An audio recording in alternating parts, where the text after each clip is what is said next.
Hello, English learners. Welcome back to another sports lesson with us here at English Pod. My name is Marco. And I'm Erica. And today we're going to be talking about a very interesting and very difficult game to play, and it's golf. So we've got some golf vocabulary for you in this lesson.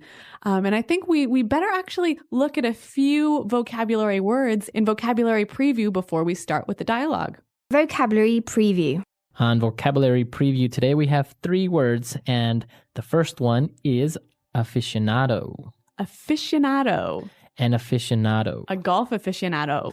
All right, so this basically is a very fancy it's a very fancy way of saying a fan. Dialogue. Yes, someone who likes something a lot. Okay, so you are an aficionado. I like golf. Yeah, you can also be a wine aficionado. Okay, so it's kind of like a hobby. Yeah, you know a lot about it and you like it. Mm-hmm. Now, our second word is not anywhere in the dialogue. No, but we're going to use it when we explain some of these words, so you need to know it. Okay, the word is club. Club. A golf club. Okay, so a golf club is the tool you use to hit the golf ball. Right, so it's a long tube, basically, that looks like a J, kind of. Yeah, and you hit the ball with it. So that's a golf club. And now our third word is golf course. Golf course. A golf course. A course. So this is the area where you play golf. It's the golf field. Exactly. So it's a very big green area where you play golf. So those are the 3 words we have for vocabulary preview. So now we could listen to our dialogue for the first time as we listen to our sports announcers, Rick Fields and Bob Copeland, and see what happens on this occasion. Good morning, golf aficionados. My name is Rick Fields, and you guessed it, I'm here with my main man, Bob Copeland. Thank you, Rick. As you can see, ladies and gentlemen, we are here in beautiful Pebble Beach, where the top golfers in the world are vying to win the grand prize of $1 million. Whoa, that's a lot of cash. Let's go to the course and see how Tiger Woods is doing. All right, we're here at the 8th hole. It's par 4 and has some very difficult hazards which many golfers find difficult to avoid. Although I did see Jack Nicklaus hit a hole-in-one on this very same hole. Tiger Woods is about to tee off, and let's see if he has the same luck as Jack. Tiger is asking his caddy for his driver, and he seems to be very nervous. Oh no, not a good swing at all. It's definitely not his day today.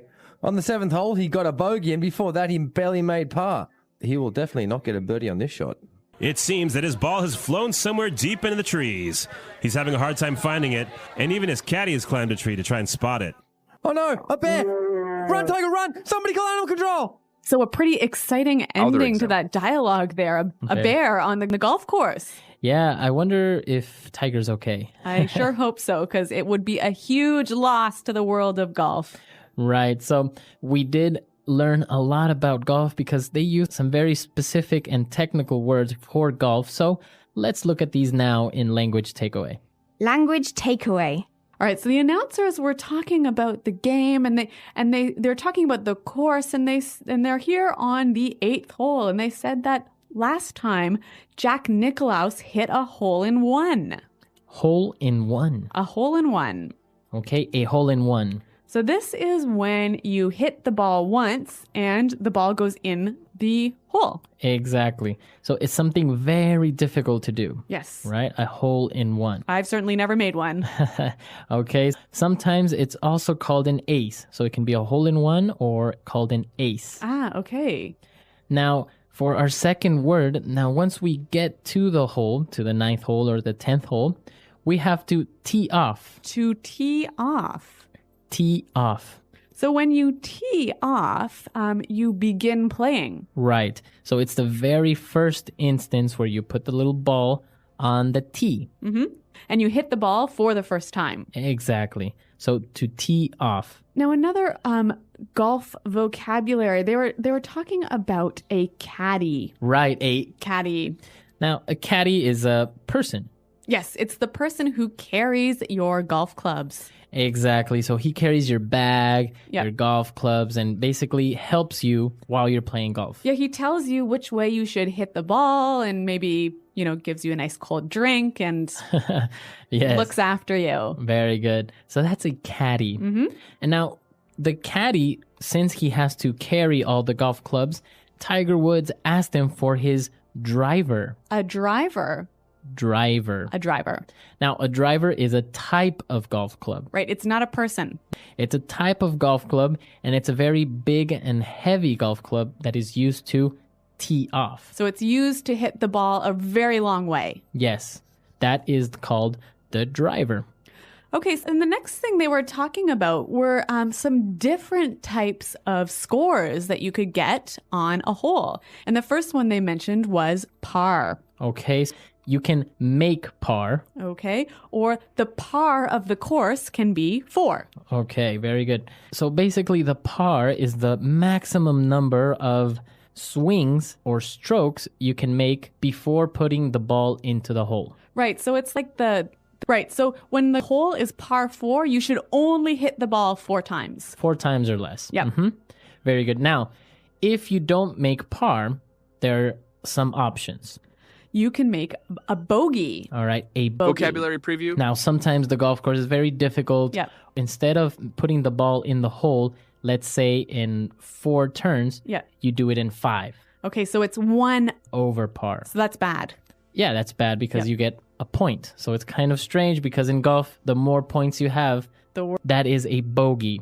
Now, they also talked about a birdie. Birdie is the opposite if you hit 1 under par. So that's good. Yeah, that's good because you have -1, 1 less than par. All right, so this is actually a lot of weird, crazy, strange language. Birdie, bogey, caddy, driver. Why don't we listen to the dialogue one more time to help us understand? Good morning, golf aficionados. My name is Rick Fields, and you guessed it, I'm here with my main man, Bob Copeland. Thank you, Rick. As you can see, ladies and gentlemen, we are here in beautiful Pebble Beach where the top golfers in the world are vying to win the grand prize of $1 million. Whoa, that's a lot of cash. Let's go to the course and see how Tiger Woods is doing. All right, we're here at the 8th hole. It's a par 4 and has some very difficult hazards which many golfers find difficult to avoid. Although I did see Jack Nicklaus hit a hole-in-one on this very same hole. Tiger Woods is about to tee off, and let's see if he has the same luck as Jack. Tiger is asking his caddy for his driver, and he seems to be very nervous. Oh no, not a good swing at all. It is definitely not his day today. On the 7th hole, he got a bogey, and before that, he barely made par. He'll definitely not get a birdie on this shot. It seems that his ball has flown somewhere deep in the trees. He is having a hard time finding it, and even his caddy has climbed a tree to try and spot it. Oh no! A bear! Run, Tiger! Run! Somebody call animal control! All right, great. So I think it's clear now what type of rules they have in golf and how it works. So why don't we take a look now at some of the phrases that we heard in the dialogue in Fluency Builder. Okay, well, one of the phrases I want to talk about is something that Bob Copeland said. He said, as you can see, ladies and gentlemen, we're here at beautiful Pebble Beach. Okay, as you can. Can see. So this usually goes in the beginning of a sentence. Yeah, it's a way to say, I know you can see this. I'm telling you something you know. Okay, so maybe I'm showing you my house and I can say, as you can see, our living room is very spacious. Yes. So this is actually a really helpful phrase. It can help you sound really native-like. So why don't we hear some examples of how it's used? Example 1. As you can see, we recently remodeled our entire kitchen. Example 2. As you can see here, the damage to the building is very serious. Dialogue. Example 3. As you can see, the hairstylist made a mistake when cutting my hair. All right, great. So as you can see. Now, for our second phrase, well, Tiger Woods wasn't doing very well, and the announcer said, it's not his day. It's not his day. It's not his day today. All right. So when it's not your day, you're having a bad time or a bad day. Right, maybe you're having difficulties or you're having bad luck that day. Yeah. So for example, today I had a headache and I ripped my pants and I spilled coffee on myself. So it really wasn't my day. Okay, it's not your day today. No, Great phrase and also very common and makes you sound very native. that's right. Now, the last phrase, similar to it's not your day, we also heard that Tiger was having a hard time. Okay, to have a Hard time. Now, if you have a hard time with something, You have difficulty with it. okay, now it's not only related to golf, right? Of course, you can talk about anything like this. So, I'm having a hard time understanding what this word means. Okay, or when I was in school, I had a hard time with math. All right, me too. So to have a hard time means that you have difficulties with something. So great phrases, great words. Let's listen to this dialogue for the last time, and then we'll come back and talk a little bit more about golf. Good morning, golf aficionados. My name is Rick Fields, and you guessed it, I'm here with my main man, Bob Copeland. Thank you, Rick. As you can see, ladies and gentlemen, we are here in beautiful Pebble Beach where the top golfers in the world are vying to win the grand prize of $1 million. Whoa, that's a lot of cash. Let's go to the course and see how Tiger Woods is doing. All right, we're here at the 8th hole. It's par 4 and has some very difficult hazards which many golfers find difficult to avoid. Although I did see Jack Nicklaus hit a hole-in-one on this very same hole. Tiger Woods is about to tee off, and let's see if he has the same luck as Jack.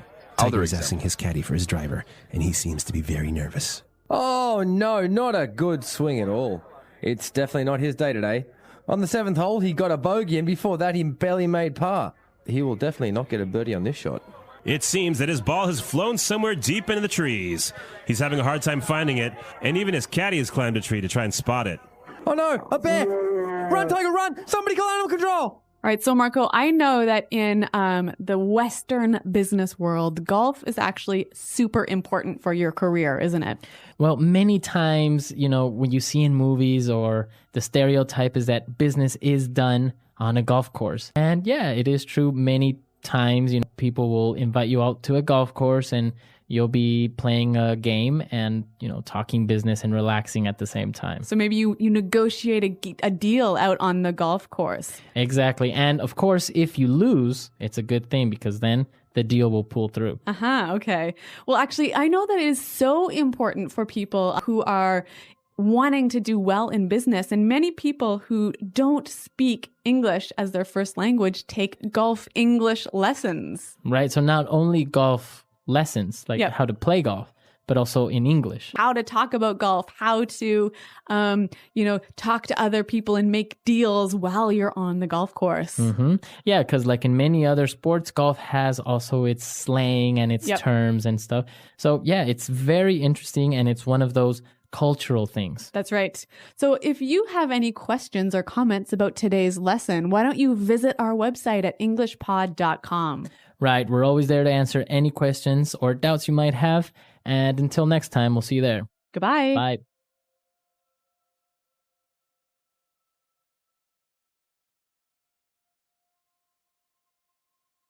Second paragraph in the dialogue.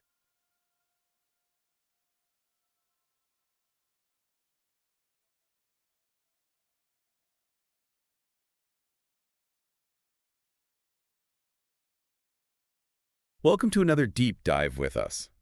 You guys gave us a really unique source this time. Yeah, an English learning podcast, right? It is. Yeah, And it uses this father-son chess lesson to teach English I love that. What a fun way to learn a language. and learn about chess. Yeah. We thought we could use it to, dive into the basics. The basics of chess. Not just the moves, but also, well, I guess we'll see what other interesting things come up. Exactly. I mean, chess has been around for centuries, right? There's got to be some hidden depths there. Definitely. So let's jump right in. Our source starts with this father and son setting up their board. 16 pieces each. Classic black and white squares. And then, of course, that ultimate goal, checkmating the opponent's king. Right. But even in this setup, there's already something interesting. Oh, absolutely. Just choosing white or black pieces. It's not just about Vocabulary looks. It's about preview. who gets to move first. Exactly. White always goes first, and that gives them, well, a slight advantage throughout the whole game. It's kind of like those little advantages and disadvantages we all face in life, That's a good point. So Our source goes through each piece one by one. The father's explaining the moves to his son. It's like we're getting a private lesson ourselves. I know. First up, the pawn. Often seen as the foot soldiers. You know, they're limited in their movement, one square forward at a time. Yeah, the source actually calls them the least valuable pieces. But don't let that fool you. Think about it. Like in life, sometimes those small, seemingly insignificant choices we make, they add up. That's true. And even though they only move forward, they can attack diagonally. Exactly. It's like they're hiding their power. You underestimate them, and then bam, they take you by surprise. They do have that sneaky diagonal attack. And that limited forward motion, no going back. Just like in life sometimes, every decision, every step you take, it has consequences. Wow, I'm already seeing how every element of this game has deeper meaning. Oh, absolutely. All right, so next to the pawn, we have the rook. Which, I love how they point out, it looks like a tower. Solid, strong, and they move in straight lines. Forward, backward, side to side. Seems pretty straightforward. It does. But that simplicity gives them control over entire rows and columns. It makes me think of that saying, slow and steady wins the race. Sometimes the most direct approach is the most effective. Exactly. Rooks are all about building a solid foundation, establishing control, being patient. Okay, next up, we've got the bishop. Now these guys move diagonally. But only on squares of the same color. Right, so it's a bit more dynamic than the rook and more unpredictable. Yeah, they have this kind of specialized viewpoint. Like they're seeing the world through a particular lens, which can be a strength or a weakness. Interesting. What do you mean by that? Well, think about it. We all have our own perspectives, right? Based on our experiences, our beliefs, and those can sometimes limit us. But they also give us a unique way of seeing things. So, recognizing our limitations, but also using our unique perspectives to our advantage. That's important in chess, but also in life. Exactly. And now for the most unique piece on the board, the knight. The one that jumps over others. The one and only. And it moves in this L shape. It is a weird movement. The father in our source calls it his little horsey, which I thought was cute. I love that. It just shows how language can shape our perception. But you know, the knight, it kind of embodies this idea of breaking the rules. Oh, yeah. Sometimes you have to think outside the box to get ahead. Exactly. So we've covered the pawn, the rook, the bishop, the knight. What resonates with you the most so far? Honestly, I think it's how each piece, with its own abilities and limits, represents a different approach to strategy, like different personalities or something. That's a great way to put it. It makes you wonder which piece best reflects your own approach to life's challenges. But we'll have to save that for later. For now, let's move on to the most powerful figures on the board. King and queen. The king and queen.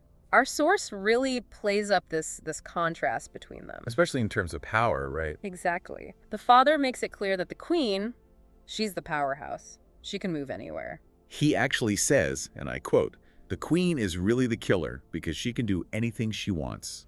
Whoa.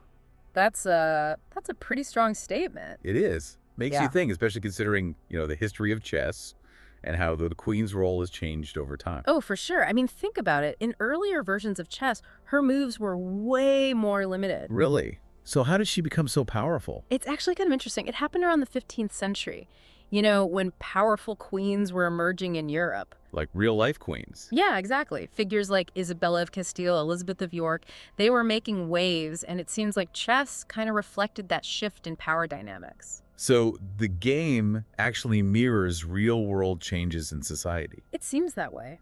And it makes you wonder, did that change in the queen's power on the board? Did that actually influence how people saw female leadership in real life? That is fascinating. We've talked about how the pieces have these personalities, and now it's like they're reflecting cultural values too. Absolutely. Games can be a lot more than just games, right? They can reflect our history, our beliefs. And speaking of the queen's power, I mean, what does that bring up for you? Any real-life situations come to mind? Well, for me, it says something about how influence, impact, it can come from unexpected places. Like, sometimes it's not about brute force, but about strategy, flexibility, being able to see the whole picture. Exactly. And the king, well, he's limited to moving just one square at a time. Right. Which kind of highlights how even the most powerful people can be vulnerable. It does. True leadership isn't just about authority, but about understanding your limitations, relying on your support system, making those calculated decisions. Like, the king literally needs his pieces to protect him. It's all about strategy. Yeah. Speaking of which, what about the language of chess? Our source points out some interesting terms. Like checkmate. Yeah, that ultimate winning move. I love how they explain the etymology of the word. Oh, yeah. It goes all the way back to ancient Persia. Other example. From the phrase shamat, meaning the king is dead. Wow, the king is dead. And from there, it traveled through Arabic, then French, and finally landed in English as checkmate. It's amazing how one word can capture, like, centuries of cultural exchange. It really is. And it makes you wonder, how is checkmate translated in other languages? Do those translations have similar weight? You know, those historical echoes. That's a great question for our listeners. Let us know how checkmate is said in your language, and if it carries the same feeling, that same history. It would be so interesting to see those connections. Our source also mentioned some other terms like diagonal, which we know is important for the bishops and those pawn captures. Right. I mean, chess isn't just about memorizing moves. It's about spatial awareness, thinking in multiple directions at once. It's like a mental workout. It is. And then there's that moment, remember, when the dad calls the knight his little horsey? So cute. I know, right? But it also shows how language can soften the edges of something, make it more approachable, even in a game that's all about strategy and, well, defeating your opponent. There's that playfulness. And they're using language to create this bond, this shared experience between father and son. Exactly. It's like they're building their own little world on that chessboard. It makes me realize how language can shape not just how we understand something, but how we feel about it. Totally. Oh, and another interesting word choice. The source uses capture when talking about how one piece takes another. Right, instead of kill or eliminate. It's subtle, but it makes a difference. Capture suggests control, strategy, not just brute force. Which really fits with the whole idea of chess as a game of intellect, right? Exactly. It's about outsmarting your opponent, planning your moves carefully. So we've talked about how chess reflects these real-world power dynamics. Yeah. And now it's even using language that suggests, well, I guess a more refined kind of power. Right. It's not just about brute force, but about strategy, negotiation. It's almost like chess gives us a framework for understanding how influence works in different situations. And how even small actions can have big consequences. Every move matters. It does. Every decision can shift the balance of power. You know, our source doesn't explicitly talk about this, but I think it's worth mentioning. Chess, it's been around for so long, across so many different cultures. Why do you think that is? That's a good question. I think part of it is that it's universal.